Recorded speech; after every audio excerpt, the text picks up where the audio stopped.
एक ब्राह्मण बालक था, बनारस से पढ़ करके गया तो पिताजी ने उससे पूछा, पढ़ करके आए हो? बोले हाँ। गुरुजी ने सब पढ़ा दिया? बोले हाँ। बताओ पाप के बाप का नाम क्या है? तो ब्राह्मण बालक ढूंढने लगा सब जगह, पोथियां खोल खोल के। बोले गुरुजी ने ये तो नहीं पढ़ाया, पाप के बाप कौन है? बोले जाओ गुरुजी से पूछ के आओ या ढूंढ के आओ, और जब तक तुमको पाप का बाप ना मिले घर नहीं आना। ब्राह्मण बालक बेचारा घूमता घूमता सब जगह पूछता हुआ जा रहा है, कहीं से भी उसको संतोषजन्य उत्तर नहीं मिला। तभी वो एक वैश्या के पास गया। थी वो वैश्या, लेकिन ब्राह्मण बालक को नहीं पता था। सुंदर घर बना था, बाहर गौ माता बैठी है, तुलसी का पौधा लगा है। उसने सोचा कोई वैष्णव का घर है, थोड़ा कुछ अन्न जल ग्रहण कर लेता हूं। भीतर जाकर के जैसे ही बैठा, वैश्या ने जल पिलाया।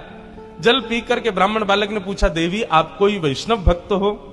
आपका नाम क्या है? वैश्या ने अपना नाम बताया और कहा, मैं कोई वैष्णव नहीं हूं, मैं इस नगर की वैश्या हूं। जैसे ही बालक ने सुना वैश्या, पानी का गिलास दूर फेंक दिया। बोले ओहो, अब तो मुझे गंगा जल में नहाना पड़ेगा, कपड़े सहित नदी में कूदना पड़ेगा, मैंने बहुत बड़ा अपराध कर दिया, पाप का बाप खोजने निकला था, पाप कर दिया, एक वैश्या के घर का पानी पी लिया मैंने, अरे राम राम राम राम, पुण्यम पापम, कान पकड़ने लगा। जैसे ही जाने लगा, वैश्या ने रोका। मन में सोचा, पाप का बाप ढूंढने निकला है बालक, ज्यादा दूर नहीं जाने देते, हम ही मिलवा देते। पैर पकड़ लिए, बोले भगवान आप जैसे लोग भूले भटके मेरे घर आते हैं, ऐसे मत जाइए ना। 3 दिन से आप भूखे प्यासे घूम रहे हैं, पाप के बाप को खोज रहे हैं, क्या पता कितने दिन तक नहीं मिलेगा, 2-4 रोटी खा जाइए, कुछ प्रसाद पा लीजिए। ब्राह्मण बोला, तेरे घर का पानी पीने से मैं अपवित्र हो गया और तू कह रही है मेरे घर पे भोजन पा लो? महाराज आपको दक्षिणा में 5 सोने की मोहर दे दूंगी मैं, अगर आप मेरे यहां का प्रसाद पाओगे तो। बालक ने मन में विचार किया है तो वैश्या, अब पाप तो हो ही गया है, जनेऊ तो बदलना ही है, नदी में स्नान तो करना ही है, प्रायश्चित्त तो करना ही है, तो फिर एक संग ही कर लेंगे। अब 3-4 दिन तक बाहर घूमेंगे, कुछ तो चाहिए, दक्षिणा मिल ही जाएगी। अच्छा ठीक है, लेकिन हम अपने आप बना के पाएंगे भोजन, तुम्हारे हाथ का नहीं पाएंगे। वैश्या बोली, जो आज्ञा आप पाओ।